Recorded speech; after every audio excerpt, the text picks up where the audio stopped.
diterapkanlah Rasulullah lah, sapa, senyum seperti yang orang sekarang jualan lah, yang menyapa, senyum, sabar menghadapi konsumen, kemudian menjual barang sesuai dengan mutunya. Sehingga Rasulullah menemukan kayaknya aku memang di bidang perdagangan inilah yang cocok. Kita ini semua kalau ketemu bidang yang cocok, sedikit tenaga, duitnya banyak jadinya. Jadi siapapun Bapak Ibu yang berhasil menjadi pedagang itu kalau memang udah di situ bidangnya, bergerak sedikit, kerja sedikit, dagangannya laris, karena memang itu bidangnya. Setelah itu mulailah Rasulullah berdagang.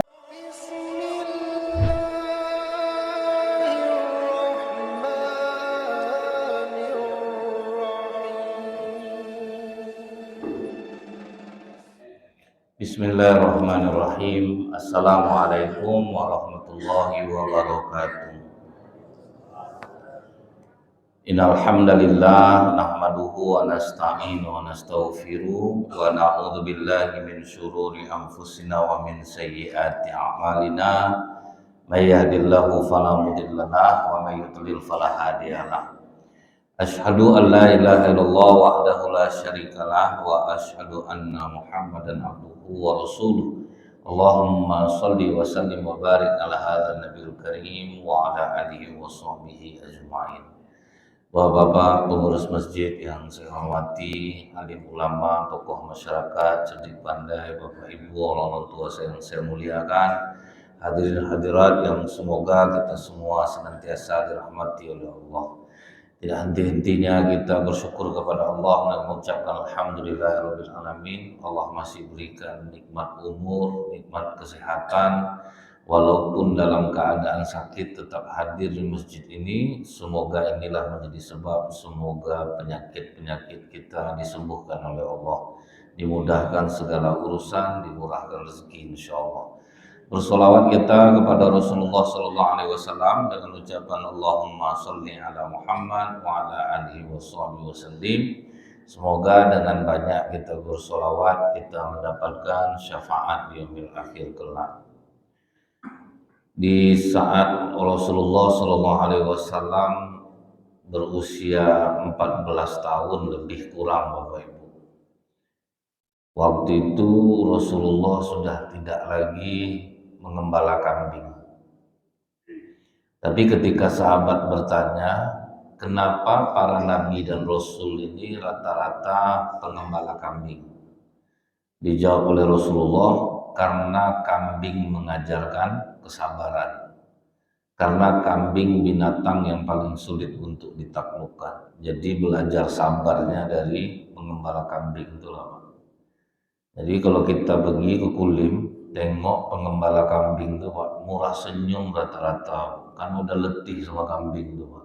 Karena seluruh sifat buruk manusia ada pada kambing tuh.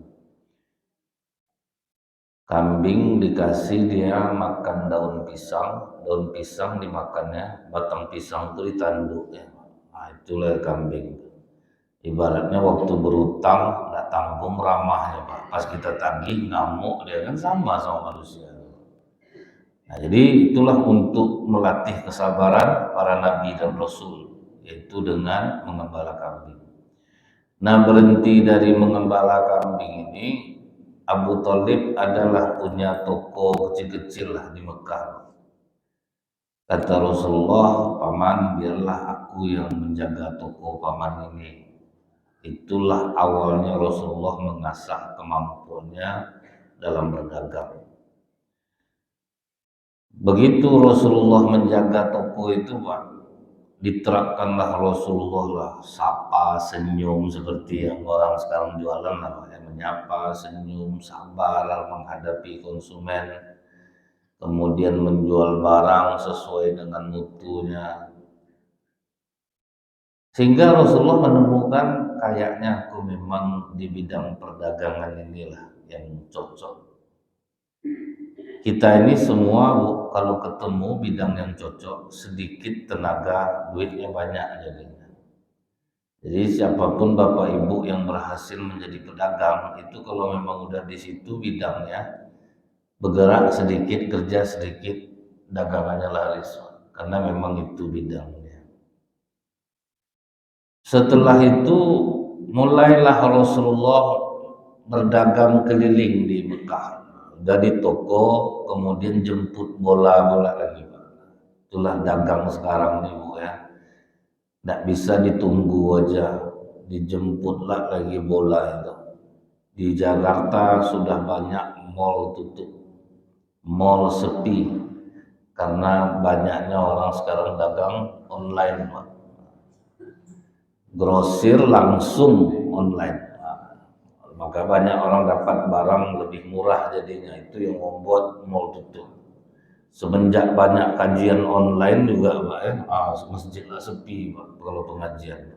Jadi masjid pun ikut pula dia. Cuman karena kita tahu mengaji langsung berhadapan, langsung datang itu berkahnya berbeda. Makanya tetap ramai orang pergi pengajian sekalipun pengajian online itu banyak. Karena bertemu ini jauh lebih besar barokahnya.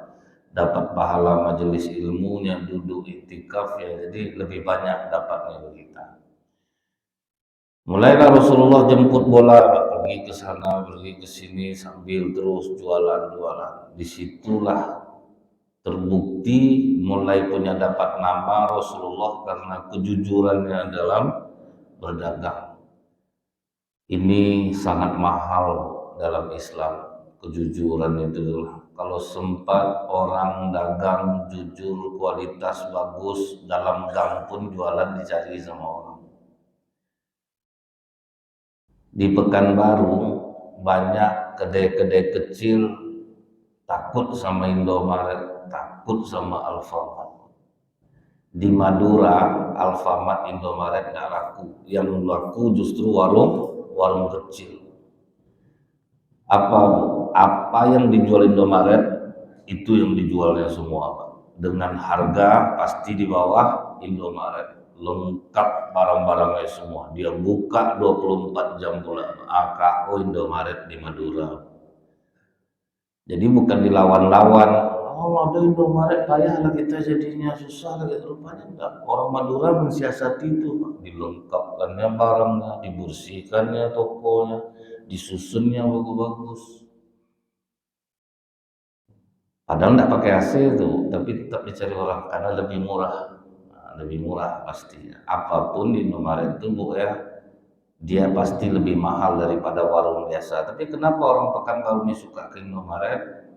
Bersih, terang, susunan barang jelas, AC hidup terus. Orang kita punya swalayan, lampu mati Pak, AC tidak hidup, gimana orang mau tenang di dalamnya. Jadi kalau kita mensiasati ternyata bisa. Mulailah Rasulullah dapat nama, kejujurannya, cara dia berdagang, ramah, melayani, mulai viral Rasulullah tentang kejujuran beliau ini. Jadi buah bibir lah sama orang. Umur 20 tahun, pamannya pula yang mengatakan, Muhammad, orang sekarang mau pergi berdagang ke Syam. Sudah saatnya kau go internasional dagang. Pergilah kau berdagang ke Syam, bawa barang-barang orang Mekah ini untuk dijual di Syam. Kata Rasulullah, Paman, pedagang-pedagang Mekah ini mereka orang-orang hebat. Kalau untuk berdagang ke luar negeri itu mereka memilih orang-orang yang sudah pengalaman. Sementara aku baru sering berdagang-dagang lokal ini. Kau coba melamar ke Khadijah. Kau kan udah sering juga bawa barang-barang Khadijah. Nah, jadi jauh sebelum Rasulullah dengan Ummul Mukminin Khadijah ini, Pak, Rasulullah udah sering juga bawa barang Mukminin Khadijah, dibawa jualan. Dan pengakuan Rasulullah, Ummul Mukminin Khadijah ini sering memberikan lebih kepadanya secara diam-diam, apakah itu makanan atau uang, karena ditengok Rasulullah ini berdagang memuaskan, ibaratnya sering dikasih bonus. Kita ke karyawan tuh Bu, kadang kalau dinaikkan gaji takut iya oke lah bulan ini bagus penghasilan, belum tentu bulan depan, makanya diganti lah disebut dengan bonus. Kalau rame kasih bonus. Cuman orang kita ini kadang kalau jadi bos itu Bu ya, betul-betul sehari karyawannya kerja sama dia, sehari itu harus kerja Pak, walaupun tidak bidang dia, sampai nyuci mobil bosnya dia juga, suruh nyapu rumah dia juga, padahal itu kerja ya. Itu Pak, kadang jahat orang kita ini. Saya udah pernah ketemu nih dengan pengusaha Pekanbaru yang seperti itu, sholat rajin, rajin sedekah, karyawan disuruhnya tinggal di rumah dia Pak, yang laki-laki. Bukan karena dia baik ngasih tempat tinggal, supaya bisa dia manfaatkan. Nyuci kolam, nyuci mobil, nyapu, minum air putih aja kami tidak boleh di rumah dia Ustaz. Wah terkejut saya Pak, karena di masjid tidak tanggung rajin sedekah. Rupanya sama karyawan sendiri pelit. Nah, ada rupanya yang macam ini. Nah, tirulah gaya Ummul Mukminin Khadijah nih. Banyak penjualan kasih bonus. Senanglah orang sama kita tuh. Lehernya dikasihnya tuh, itu ibaratnya. Begitu kata paman Rasulullah ini, daftarlah sama Khadijah, maka kata Rasulullah, maaf paman, aku tidak mungkin untuk pergi kepada Khadijah bertanya untuk membawa barangnya ke Syam. Karena Khadijah itu dia punya anak-anak buah yang tangguh kalau untuk berdagang ini. Kalau untuk keluar negeri tidak mungkin aku yang dipilihnya. Kata pamannya, kau belum kau coba lagi, udah mundur kau. Nah, sempat juga Abu Thalib berdebat dengan Rasulullah.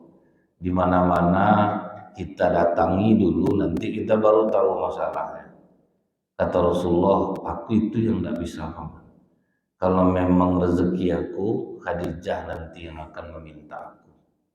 Oh, sok betul kau Muhammad. Kita yang datangi pekerjaan itu, bukan kita yang menanti. Ya, tidak apa-apa lah paman. Nah, jadi Rasulullah itu mengajarkan kepada kita harus membaca situasi sebelum kita meminta pekerjaan. Contoh ini Pak ya, rata-rata di Pekanbaru ini kerja itu berdasarkan koneksi, kenalan. Datang orang Pekanbaru Bu, dibuatnya lamaran, habis duit beli lamaran tidak ada diterima orang, ditengok orang pun tidak kadang-kadang tuh. Tapi kalau kita kenal dia ini anak si Anu, anak si Inu, itu baru Pak. Memang itu pula tempatnya tuh, memang harus kenal kita. Datanglah orang Bu, pergi cari kerja Pekanbaru, buat lamaran sana, buat udah habis duit 300.000 buat lamaran itu dipanggil pun enggak, saya kasih tahu sama dia. Selain kita memohon kepada Allah, kalau memang kita tidak ada koneksi di Pekanbaru, mohon sejadi-jadinya kepada Allah. Karena di Pekanbaru atau dimanapun, kalau tanpa ada kita kenal koneksi itu sulit. Tidak ditengok orang ijazah kita. Tapi kalau itu anak si Anu, itu baru dibedakan nanti. Nah, pakailah dengan cara seperti itu. Nah, kalau Rasulullah, kenapa Rasulullah merasa yakin, Bu? Aku berdagang jujur, aku berdagang murah senyum, aku sabar dalam melayani orang. Ya udahlah, biar aja aku di Mekah ini berdagang. Ternyata Bu, kalau orang yang seperti ini, pekerjaan yang akan mencari dia. Kalau orang jujur, berkualitas, kadang masa pensiunnya pun ditambah lagi Pak, tetap dipakai lagi. Kalau orang yang bagus kerjanya, dia tidak perlu buat surat lamaran. pekerjaan yang akan meminta. Jadi jangan paksa anak bapak ibu yang baik-baik. Kadang-kadang dipaksa Pak kan, dia jelas anak baik, dia berkualitas, santai aja, pekerjaan yang akan mencari dia. Janganlah dipatah-patahkan. Nah, itu seperti Abu Thalib tadi. Oh, kalau enggak pergi kau keluar, gimana kau mau dapat kerja? Susah nanti. Kalau dia memang baik, dia yang akan dipakai. Jadi tugas kita nih Pak ya, kalau kita pedagang nih, karena kata Rasulullah 9 dari 10 pintu rezeki itu ada di perdagangan. Nah, memang itu Pak, perdagangan inilah 9 dari 10 pintu rezeki. Kalau misalnya kita bagus, kita berdagang, maka kemungkinan rezeki semakin bertambah itu besar. Satu di pertukangan. Kalau pertukangan itu dia lebih ke dirinya sendiri. Tapi kalau misalnya berdagang itu 9 pintu rezeki terbuka semua. Itulah dasarnya perdagangan. Setelah itu Bapak Ibu, Ummul Mukminin Khadijah ini ceritalah dia sama kawannya. Aku kalau Muhammad maulah membawa dagangan aku ke Syam. Kalau orang lain aku upah 2 ekor onta. Kalau sempat Muhammad yang bawa dagangan aku, 5 ekor onta aku kasih. Kita kasih dia fasilitas yang menyiapkan pakaian dia di jalan, makanan dia diurus, di mana dia menginap dikasih. Itulah ternyata betul Pak kan. Kalau orang jujur nih dicari orang, kemudian dikasih orang fasilitas. Pergilah salah satu suruhan Ummul Mukminin Khadijah pergi ke rumah Rasulullah, bertanyalah kepada Abu Thalib, paman Muhammadnya ada di dalam, ngapa? Nyonya suruh nanya ke Muhammad, mau enggak dia membawa dagangan ke Syam. Di situ dah terdiam Abu Thalib. Betul rupanya kata Rasulullah, kalau kita udah berkualitas itu orang nyari kita. Apa kata suruhan ini Muhammad? Kata nyonya, kalau kau yang membawa dagangannya ke Syam, kalau orang biasa kan dikasihnya 2 ekor onta, kalau kau 5 ekor onta. Terus nanti ada yang ngurus pakaian, ada yang ngurus makanan, pokoknya kau tinggal dagang aja lah. Nah, itulah enaknya Pak. Oke kata Rasulullah, deal Rasulullah. Artinya memang manusia ini kadang berbeda perlakuannya. Jadi untuk orang seperti Rasul, jadi tidak bisa samakan. Ada orang kadang di perusahaan Pak, kami dibeda-bedakan gaji ya, karena kita mungkin kurang berkualitas Pak. Itu sebetulnya. Kalau kita berkualitas pasti mahal. Macam kita lihat Pak ya, UAS tidak pernah menentukan tarif berapa dia kalau ceramah. Tapi Bapak Ibu tahu nggak kadang berapa sampai dikasih orang? Ratusan juta. Karena beda kualitasnya. Itu maksud itu. Ustadz Adi Hidayat beda, Ustadz Hanan Ataki beda. Jadi memang tidak pula salah Bu ya orang-orang membedakan itu, karena memang orang melihatnya dengan cara yang berbeda. Ini kadang karyawan agak-agak terkecil hati, segini dikasih ini, karena manusia itu memang berbeda perlakuannya, tidak bisa sama. Semakin dia berkualitas, semakin pula dia dihargai oleh orang lain. Macam Cak Lontong itu ya, sekali aja dia ngomong melawak 40 juta itu Pak. 30 menit itu Bu hitungnya per jam, 1 jamnya berapa gitu Bapak. Kualitas berbeda. Nah, jadi kita jangan iri sama orang, pantaskan diri kita, kita akan dihargai oleh orang. Itu sebetulnya. Jadi memang ada, kalau orang biasa 2 ekor onta, tapi kalau Rasulullah ini mau 5 ekor onta, beda perlakuannya. Dan ini pelajaran juga Bapak Ibu, kalau Bapak Ibu sebagai bos dalam perdagangan yang punya toko, anak buah jujur, perlakukan lebih. Karena mencari orang seperti itu susah Pak. Nah, ini kadang kita punya orang jujur, kita manfaatkan pula Pak. Nah, dia itu tidak jahat, kasih segitu diam aja dia. Lihat Raffi Ahmad menggaji orang kepercayaan dia, dibikinkan rumah 5 miliar, kendaraan dikasih apa. Masa kita yang orang agama kadang tidak mau buat macam itu. Orang tahu agama, pelit ke karyawannya. Orang yang biasa-biasa dalam agama, tengok Raffi Ahmad tuh Bu, yang pembantunya nama asistennya Mary itu dari nol Raffi Ahmad sampai berhasil. Dan dia juga malah Raffi Ahmad menanya, berapa gaji yang kau mau? Dia yang menentukan gajinya Bu. Jadi kita kalau dapat karyawan jujur, beri dia mahal. Kapan perlu 2 kali lipat dari anggota biasa. Itu yang buat orang bertahan. Jadi karyawan jujur, perlakukan lebih, kasih dia lebih. Ini makin dapat orang kepercayaan, makin susah hidup orang tuh. Dia makin kaya aja Pak. Tambah jauh bedanya tuh antara tuannya dengan apanya jadinya Bu ya. Saya terharu ada seorang pembantu yang dari bayi anaknya diasuh sama pembantu itu, setia pembantu ini sama dia. Jadi pas pembantu ini pulang kampung udah dikasihnya gaji Pak. Bibi ingat enggak dari susah saya Bibi jaga anak saya, kadang enggak digaji karena saya susah penghasilan. Sekarang saya sudah kaya, Bibi tetap mendampingi saya. Tidak pernah ada Bibi berharap-harap lebih dari apa yang Bibi dapatkan tiap bulan. Sekarang Bibi mau pulang kampung, ini ada sedikit oleh-oleh kain untuk Bibi. Oh terima kasih Nyonya, dalam tas. Dibuka tas itu duit isi semua, ada tanggung penuh tas itu. Menangis membantunya ini dibuat. Jadi diharapkan orang-orang yang tahu agama justru harus lebih baik lagi memperlakukan karyawannya yang jujur, yang berkualitas.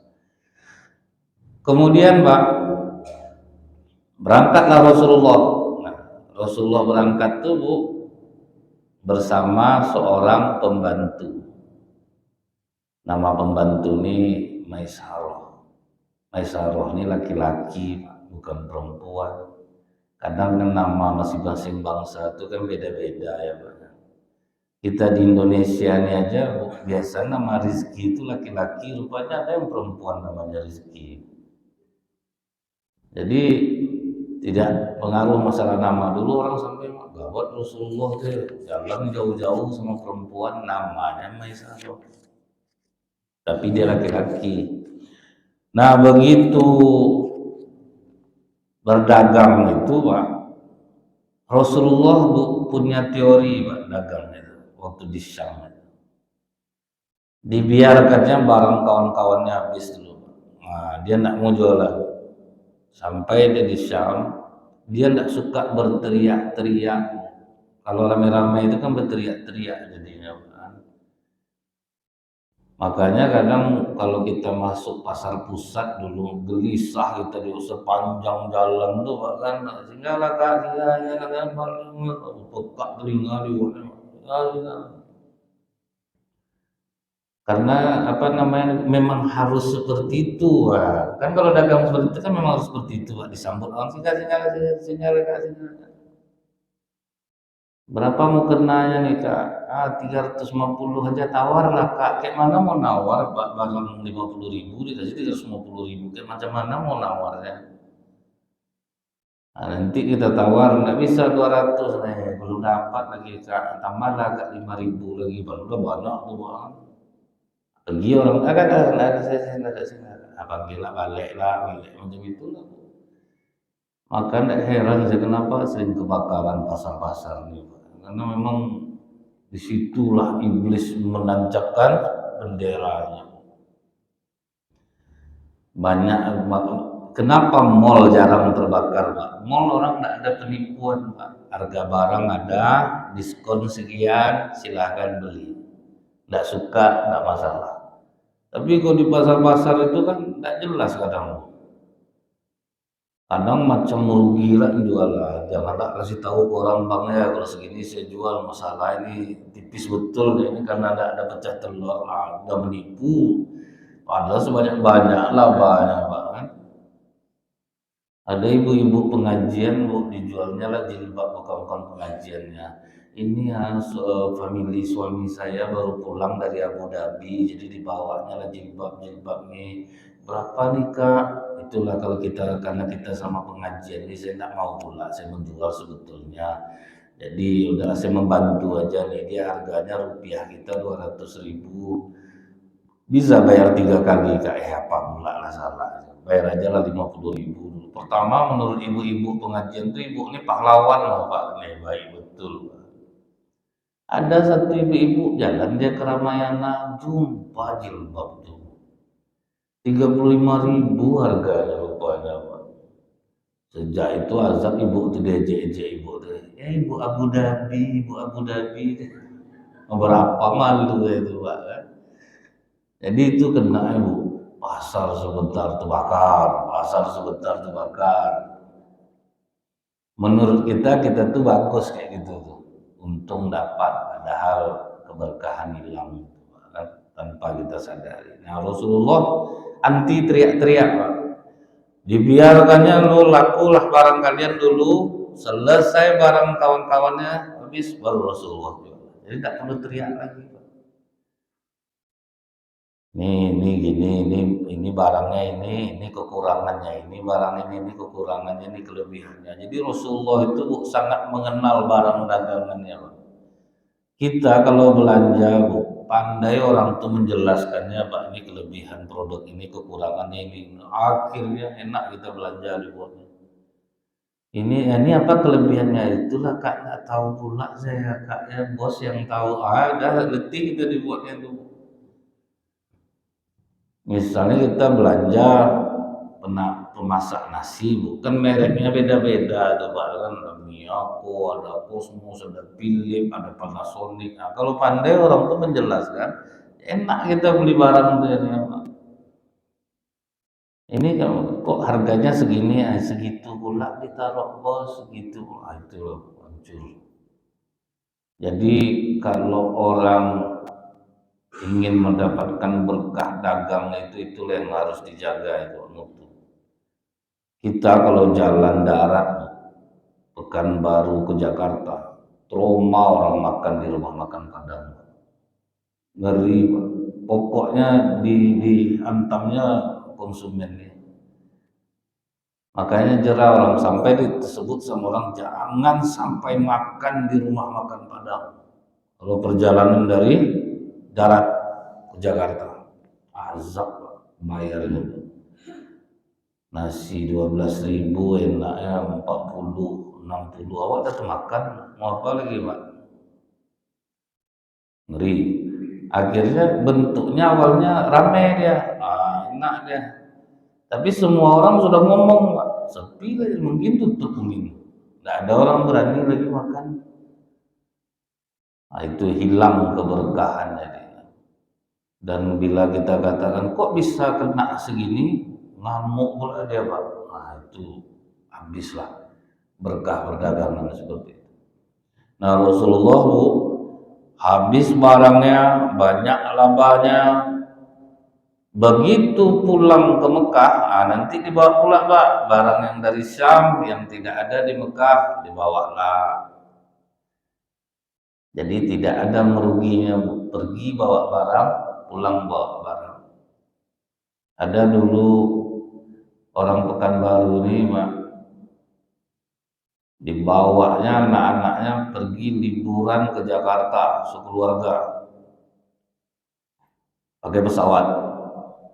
Pulangnya dia beli mobil second di Jakarta yang dia tahu harganya lumayan sampai di Pekanbaru. Pulang darat, Pak.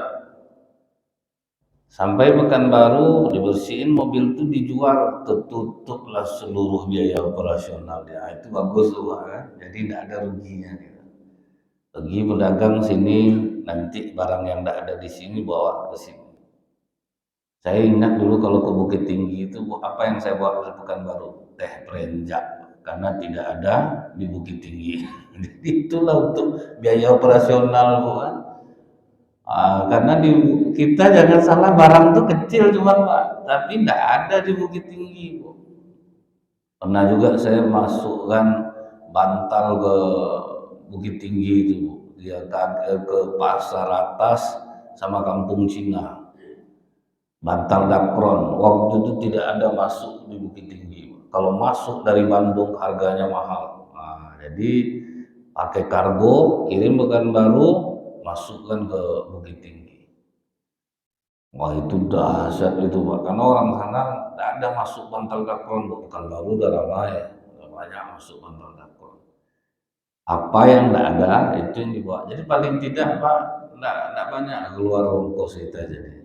Nah, itu cara Rasulullah, dibawa pula barang yang dari Syam, bawa pulang, dijual pula di Mekah. Disitulah Bu, apa kata Maisarah ini, Muhammad ini aneh Nyonya. Dia orangnya itu jujur, kemudian bersih, menjaga diri, sopan. Jadi ini pribadi Rasulullah yang dinilai oleh Maisarah, jujur, bersih, menjaga diri, sopan.